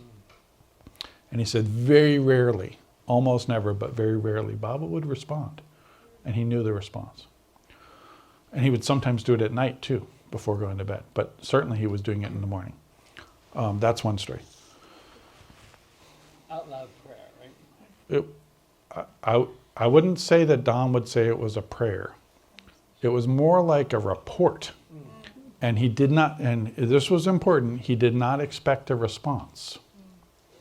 But when the response came, of course, he was thrilled to have a response. But there was no expectation. It wasn't like it wasn't a prayer. I wouldn't think that he would say that. It was a report to Baba about what was important in his own experience. This will come up later if we have time. This is I well, think he didn't expect the response either, because that's like questioning that he's even listening, right? yeah. There was a flow. Right. There was an absolute flow. He also said that when Baba passed away, first he would feel Baba over his shoulder. And that went on for a while. And then he was like, oh, Baba's no longer there over my shoulder. I wonder where he went. And then he said he started to feel him within. But it was a gradual shift. So in 2004, so at this point, Don and I are getting closer and closer. And he said to me over dinner in London, he said, I feel like I've neglected the young people. I said, oh. He said, what are we going to do about that? That's how he would talk to me. What are we going to do about it? And he said, that's how Baba would talk to him also. He would say, Don, what are we going to do? It was always a we, like they were a team. So Don said, what are we going to do about that? I said, well, what would you want to do with the young people? He said, well, I feel like I want to pass the torch so that they can carry the torch. And I said, well, what's the torch? And he said, what Baba's given to me. He wanted to pass that wisdom and love on to the next generation. I said, well, that's really important, Don. And he said, so I was thinking, he said, I want to travel here, here, here. And he had this giant itinerary of where to travel to meet these young people. I said, well, Don, they're young. You're not. Why don't you have them travel toward you? And he said, oh. And I said, pick a couple spots and we'll create a program, Carry the Torch. We'll call it Carry the Torch, like you said, and let them come to you. And he said, okay. So he picked spots in America, 4 spots. And he said, well, then I was thinking we should invite so-and-so and so-and-so and so.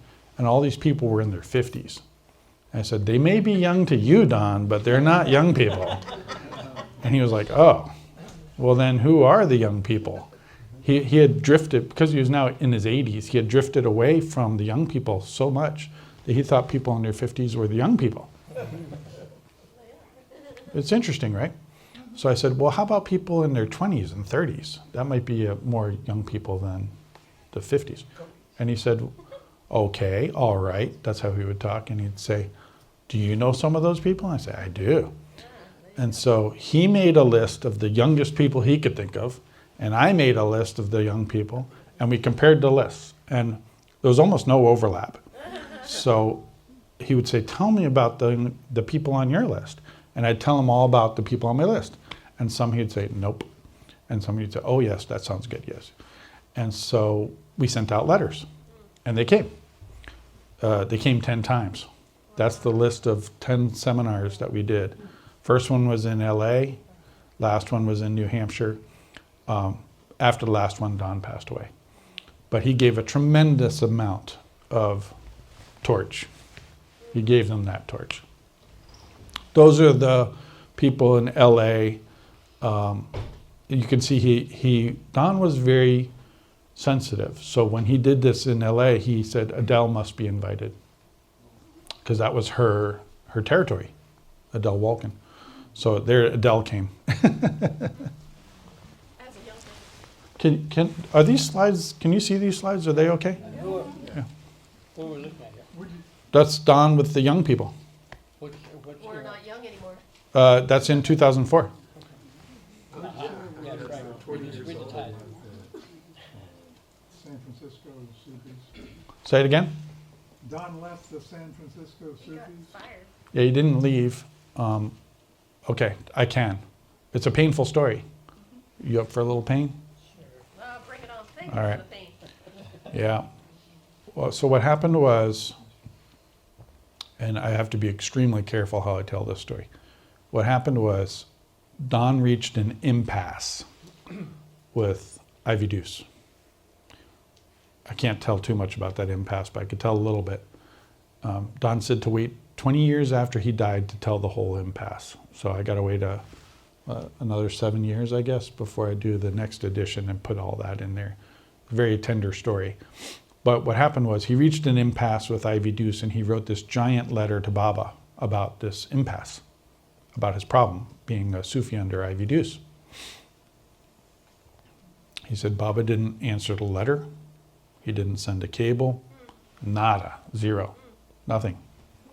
And he said, but the phone rang, and it was his boss at Chevron. He said, well, Don, I need to talk to you about something, but you're not going to like to hear it. And Don said, well, what is it?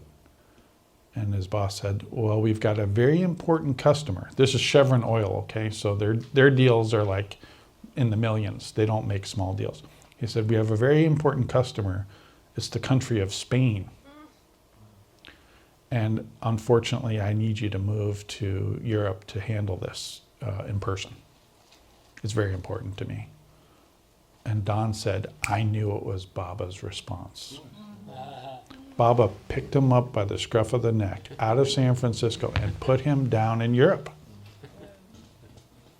He said, I knew it was Baba. And he said, and then when I saw Baba after that, he never mentioned my letter, never a word, never ever. They never discussed it. He knew it was Baba, and Baba never said anything about it again. And then Baba passed away. So he spent the rest of his life in Europe. And then after Baba passed away, Ivy Deuce evicted Don from Sufism. She threw him out of the order. What she did was she gathered all her murids, that means disciple in Sufism. She gathered all her murids like this, and she said, here's all the reasons, and Don is now no longer a Sufi. And one of them stood up and said, excuse me, Murshida, are you telling me you're evicting Don from the order and he's not even here to defend any of this? Yeah. And she said, that's right. And he got up and he flew to London. Ned Foote is his name. He flew to London, and Don said, the doorbell rang, and he said, Ned, what are you doing here? And Ned said, you're not going to like what I'm doing here. And Don said, come in, come in. And Ned told him, you've been evicted from the order. Don was crushed. He was crushed. I don't think he was so crushed about not being under Ivy Deuce, but the way it was done, and because he had put his whole heart and soul into it. And he told me right before he passed away in 2011, that he was still waiting to be reinstituted into the order. But I was like, Don, it's never going to happen. They're never going to do that. Because we were casual too, right? I was just like, isn't that going to happen? Nobody's ever going to reach out to you about that. Yeah. I can't express what I want to really say. Do your best. We'll help you. I really will try. I just wrote a beautiful book called The Master about Mega Baba. How Master Works. Beautiful book by Ivy Deuce, How a Master Works. I read it many years ago. A friend actually gave it to me shortly after I met Mega Baba. When I hear that story, when I hear the story of what you just shared so intimately, you said about an hour ago, which means a great deal to me. I think everybody. Jeff, a little louder, Jeff. Okay. I'm sorry. When you said a little earlier, Baba encouraged us to be loving in every interaction with every person. That is probably the most beautiful and most challenging spiritual practice in the world that I've ever heard. And I try to do that, and I'll try to do it more and more. It's a fantastically phenomenal practice. When I see that Ivy Deuce didn't do that with Don, when I see Ivy Deuce did what I've seen other so-called gurus do, I really am looking forward to being around when you shared in 7 years the rest A's of and that? C's on that. But I just want to say this, and you may want to respond. It's up to you. When I see that kind of an ego move pulled on somebody, but especially somebody that close to Baba, but it wouldn't matter anybody in this room to have that kind of abuse done, but somebody that was Baba's spiritual son, which Ivy Deuce knew, and I know I sound very controversial, but I've seen this done to various people over the years. And I know that those teachers didn't have the inner strength and the love and the integration psychologically to sit down with a Don Stevens and say, we have to talk. And they may have talked for several days, a couple of hours here, a couple of hours there. And I'm just wondering, I may be in my ego, and I'm very careful to try to at least get out of the way of my ego for whatever you could say, Laurent, about what you can say about what I just said or anything about it. When I see somebody at such a power place of an Ivy Deuce and to act so crudely and rudely and insensitively and unlovingly and unspiritual, I have to speak up and ask because I want to see my blind spot. What can you tell me? I don't know the details, and you can only say what you can say, but I'm like that guy who went to see Don. I would have gone to see Don because everybody has to be related to with the greatest of love and kindness. Even the Hitlers in this world, they must is not the right word. We want to be with that loving kindness, compassion. They can hear that, maybe.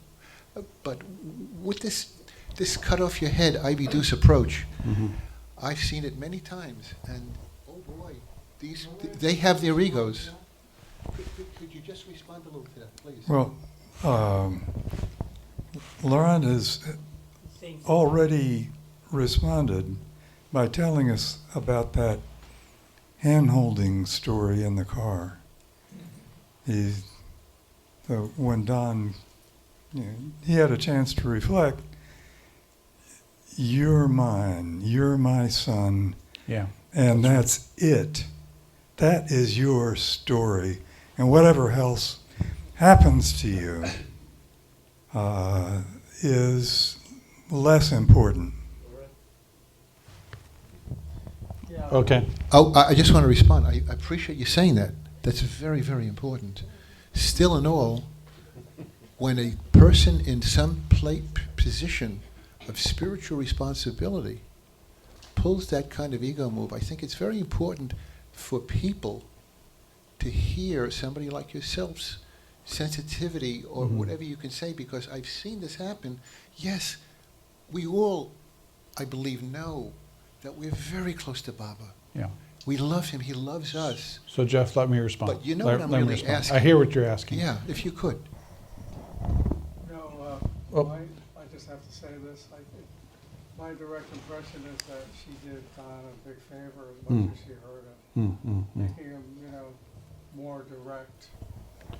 Bringing him maybe more to the direct path, even though he had such a direct connection with Baba. But yeah, it's beautiful. To Jeff's point, I would say this. Oh, go ahead, John.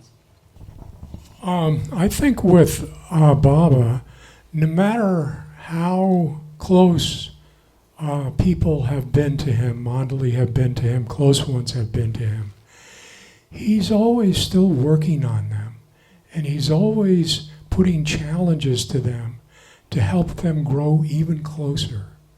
So my impression of this was that was one of those kinds of challenges that all the close ones had to experience in one way or another to help them get even closer to Baba. Thank you, John. Love it. I'll make 2 points and then I'll move on. One is, if instead of finding faults in others, we look within ourselves, we are loving God. And the second is, invite me back in 7 years. Well, duly noted. Yeah. Moving on. In 2004, you're welcome. In 2004, Don told us a story that when he was with Baba, filming Baba, he had a Browning camera that had been loaned to him. He would make films of Baba. Baba put up with it. Baba wasn't thrilled with the filming part. Baba was patient with it, but he really didn't like a lot of that. And Mani would explain that very clearly, that Baba would put up with it and she would have a hard time getting Baba to agree to make films. But anyway, he had the film camera and Baba said to him, okay, Don, now that you've done these films of me and all that, I want you to go here, here, here, here, here. And he gave him an itinerary of India. And they were spiritual spots in India. And he told Don to go film these places. So then Don came back from that tour of filming for Baba, because Don was obedient, I can tell you that, he was obedient. And Erich said, where did you go? And Don said, well, I went here and here and here and here. And Erich said, wow. He said, those are the places that were extremely spiritually important to Baba, and Erich would explain why. And so Baba was like preserving them in film. And I'll tell you one story for what it's worth. Erich said, you see at the Dilwara temples in Mount Abu, which are the Jain temples, and the Jains predate the Hindus. They were there before a long time. They're very, very old. And they made these temples, and they had incredible carving and love in the Mount Abu temples there. And Erich said, whenever we were anywhere near Mount Abu, Baba would say, come on, let's go. And they'd go up there, and these temples are extraordinary, and Baba would roll up in a blanket and sleep on the steps of the temple. I don't know about you, but when I heard that, I was like, wow. He's in my experience, he's acknowledging that love. And if you've ever been to these temples, it's extraordinary. It's a high altitude lake with temples. It's incredibly beautiful, Mount Abu. And so Don originally thought that this idea of beads on one string, Baba talks about in God Speaks and other places, was kind of a poetic thing, you know. Oh, I'll bring these people together like beads on one string, all these faiths together. He thought it was more like a romantic, poetic thing. But then he said, wait a second. These places that Baba sent me to film, one was the Dargah of Qutb Irshad Moinuddin Chishti in Ajmer. One is the Dilwara temples. One is this Hindu place. One is this Muslim place. Like all these different faiths.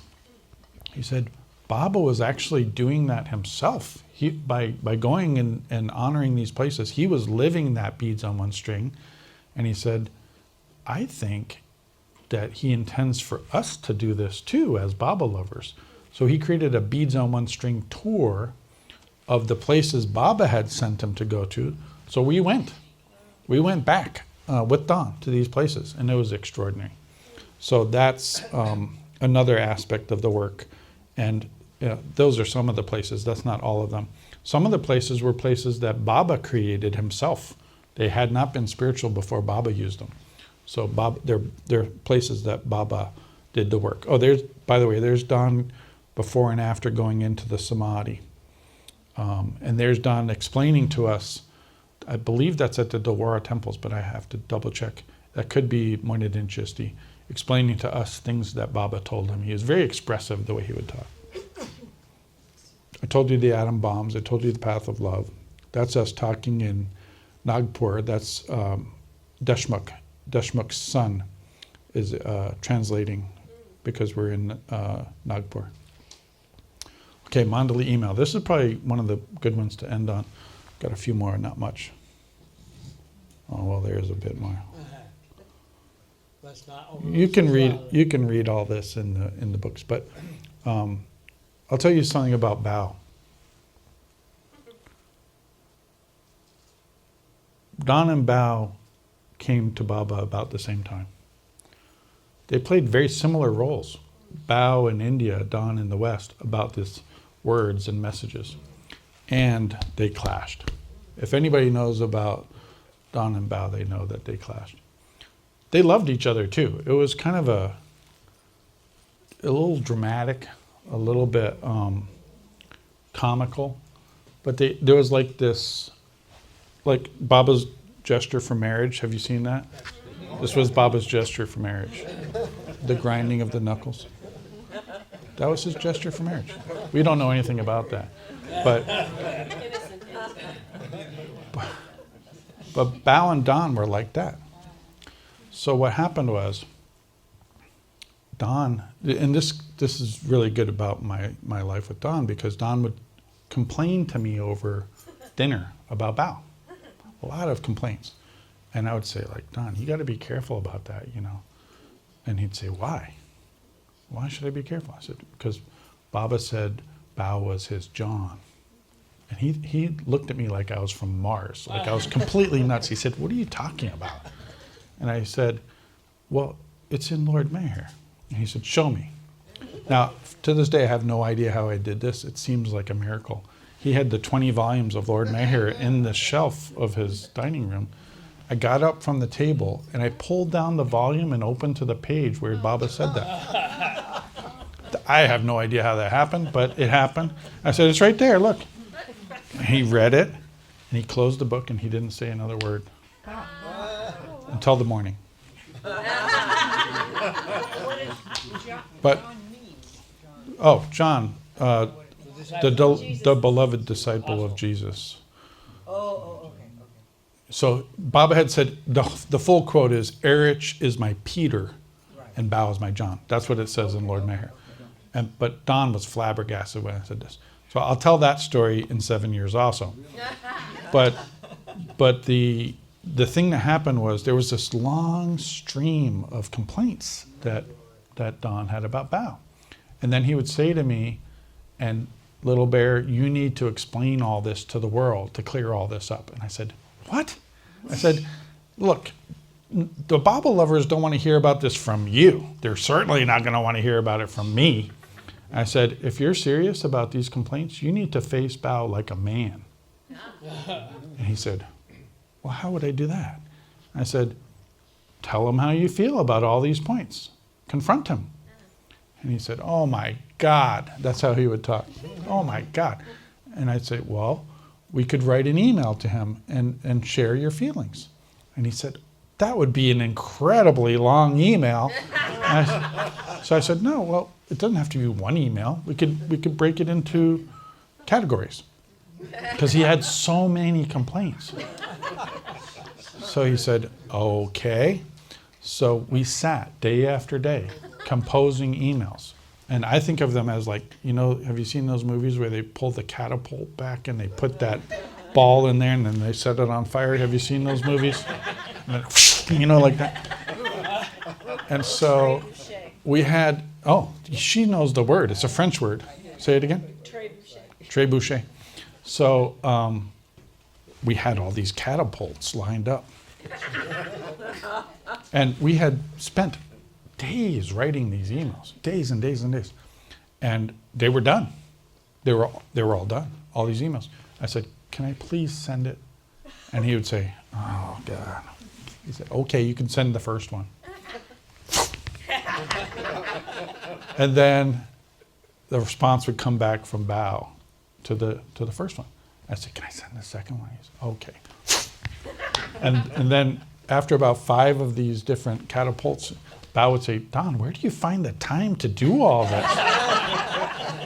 He was amazed.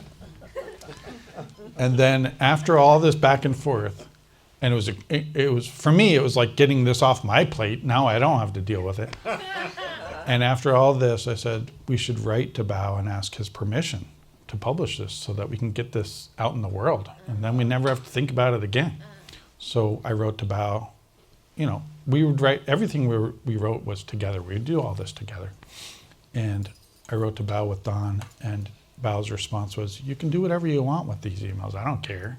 Do whatever you want. Publish them, turn it into a book, do whatever you want. So I was like, we got to print that. Print that one, print that. So we printed it, and I put it in an envelope, and I wrote Bao's permission. And then, of course, after that, he said, I never gave them permission to do it. But I made it into a book. Now I don't, maybe I have to deal with it in 700 years. I don't know, but I'm done. I'm done with that. So I know I'm running out of time. So Don gave me a gift. It's in the corner. And it was, he gave me a gift. It was a story that goes like this. Baba said, you know they were so casual, right? Baba said to Don, I heard they made an electric razor. Is that true? And Don said, yes, Baba, they made an electric razor. Baba said, well, could you pick me up one? Don said, yeah, of course, sure.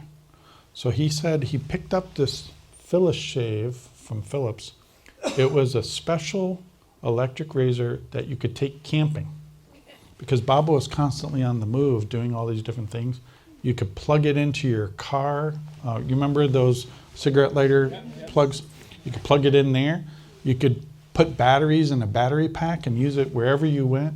And he thought this would be great for Baba. And Baba loved it. Baba absolutely loved this razor. And he used it for the rest of his life. We know that because if you go to the shaver, which is in the corner, the mandali kept a maintenance record of the shaver. They would have it cleaned, oiled, sharpened, and all the dates of when they maintained it. So he used it for years. And when he passed away, they gave the shaver to Erich. Naturally, Erich. And then when Don came to India after Baba passed away, Erich said, well, you know, Don, they gave me Baba's shaver, but you gave it to him. It should go back to you. So they gave it back to Don. And then you can read there's a writing about it, provenance or whatever they call it. But Don gave it to me, yeah. I quickly wanted to add to that. From what I've heard, Baba never didn't like to shave with soap, the cream and water. So when this electric razor shaver was given to him, he loved it. Yeah.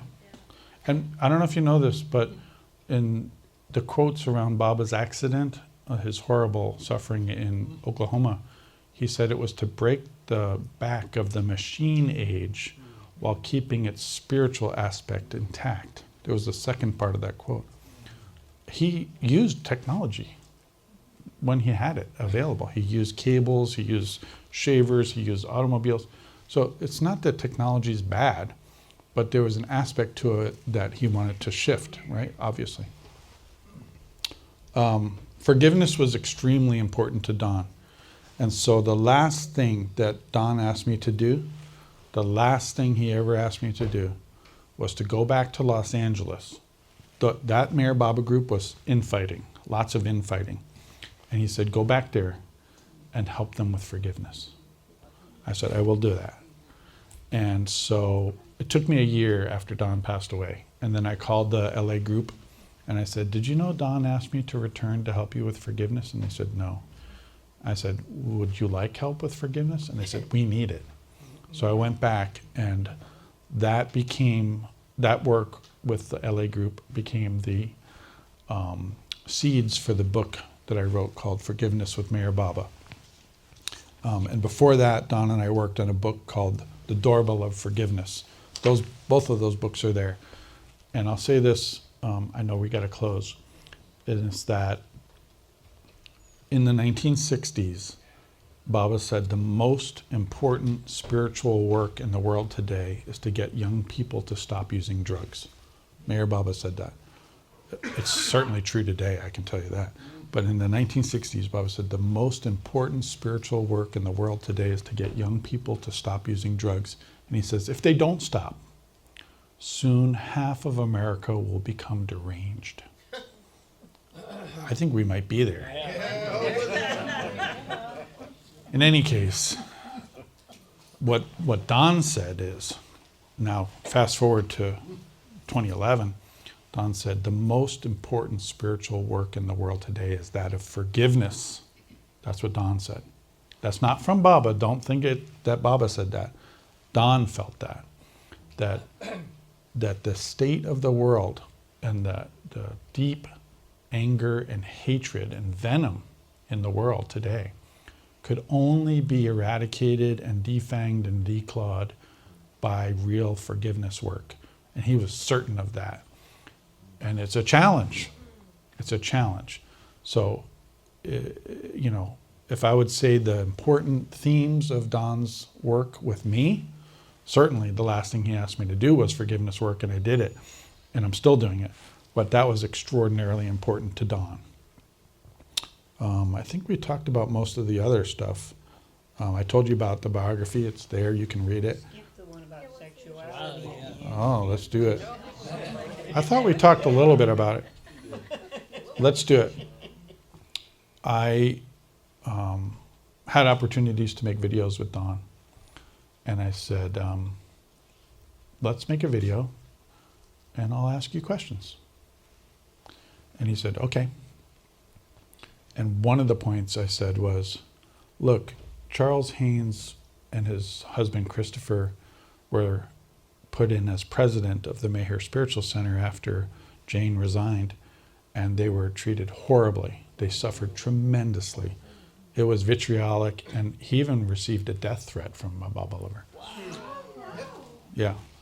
And I said, can you, as you know, from your sexual orientation, from your standpoint, can you say a few words about that? And he gave me like a half of a sentence reply on the video. And I was like, So then after the video, at dinner, I said to him, what was that?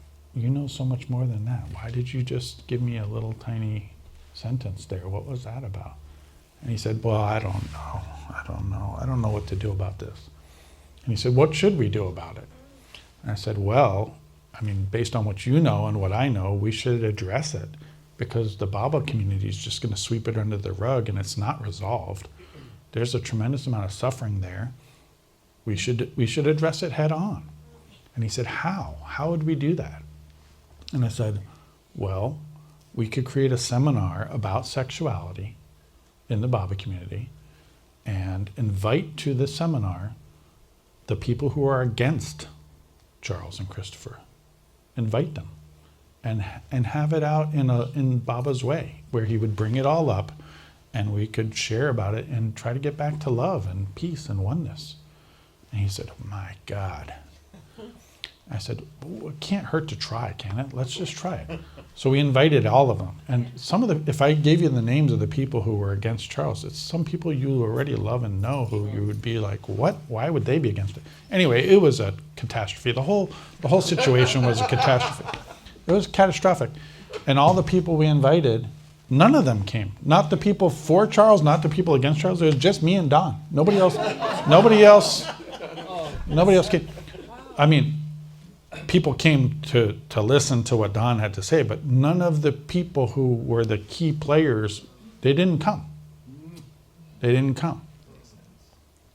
Yeah, one guy came who was against Charles and Christopher, but he didn't want to come as talking with us, like in the way that we were trying to create this panel.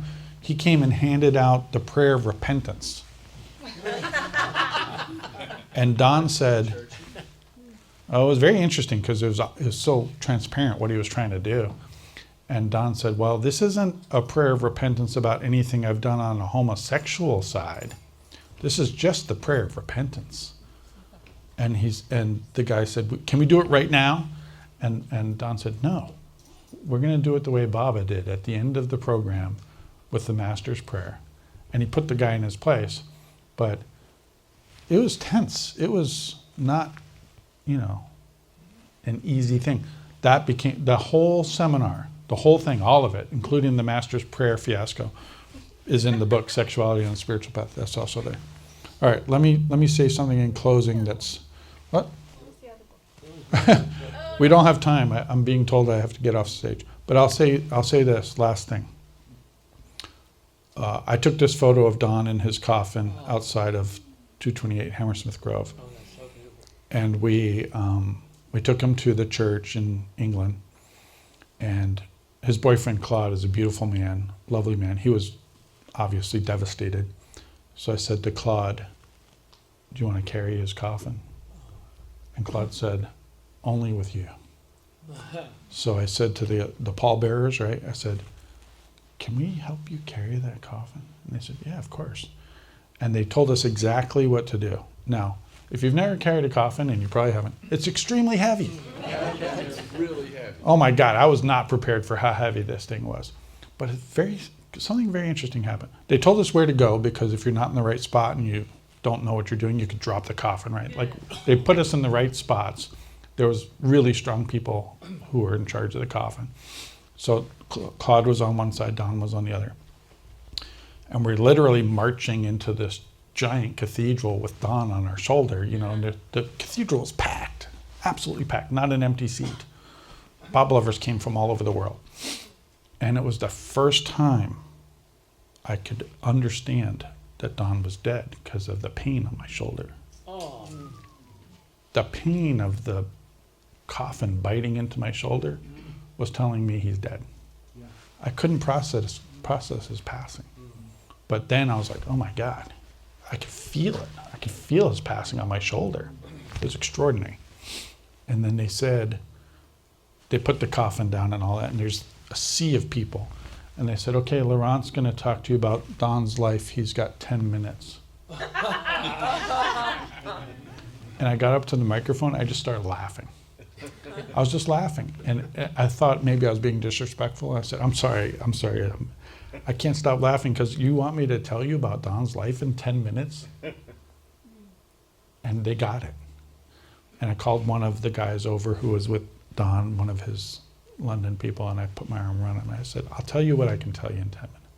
But it was so beautiful, the love that was there, so beautiful. Okay, I think we did the questions. I think we did it. What? Yes, one more. I know we need to read that book to know about the balance of mind and heart. But in your own words, in short, if you can, what is that you found in Don that seemed to indicate that he had the perfect balance of the mind and heart? Oh, Baba said he had an almost perfect balance. That's why I called the book that. Baba said Don has an almost perfect balance of mind and heart, not a perfect balance. My experience of Don was this.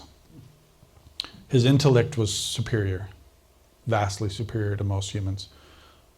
And that was balanced by his enormous love and his heart. So people who didn't know Don would say, he's intellectual, he's cold, he's this and that, because they were seeing his mind. But once you got to know him and you felt his heart, it was extraordinary. And Baba knew his heart. So I found that when I first got together with Don, I said, you're talking about the balance of the mind and the heart. I said, how do you do that? I asked him point blank, how do you do that? He said, okay, well, when you're thinking about something, before you make a decision, ask your heart, how do you feel about that? I said, wow. And he said, and if you're feeling something really deeply, pause and say, well, what do you think about that? So he would literally pause and check himself and not make hasty thought decisions and not make hasty emotional decisions, but try to even in himself honor both sides of what was going on. I thought that was very practical advice. Got a question. Yeah, Shilpa. So did he, I mean, would that be with every little thing? Like, sometimes we have like irritability or whatever, and then you have a thought. Would he do that even that? He would, and I would tell you one quick one. He called that place of what you're talking about, he gave it a name. The neutral plateau is what he called that place. He said he would have to pause, even if he was angry and about to make an angry either statement or decision, he would pause and say, don't do it. And he said he could see wafting up energy. Like, yes, exactly. But he called getting to that place the neutral plateau, where you're holding in abeyance the emotion to act on emotion and tempering it. It doesn't mean that you don't feel it. It's that you're not making a decision based on that. Not suppression. Don't act on it. Yeah? Yeah, I'm Listen, sorry, we have to, Oh. we got a break, guys. From the Bajan? Okay. Yeah, we have, Baba wants us to keep Wait, but time, she's one of the people. Bajan people, so it's okay. That's right. Thank you. Avatar, Mir Baba, Ki Jai.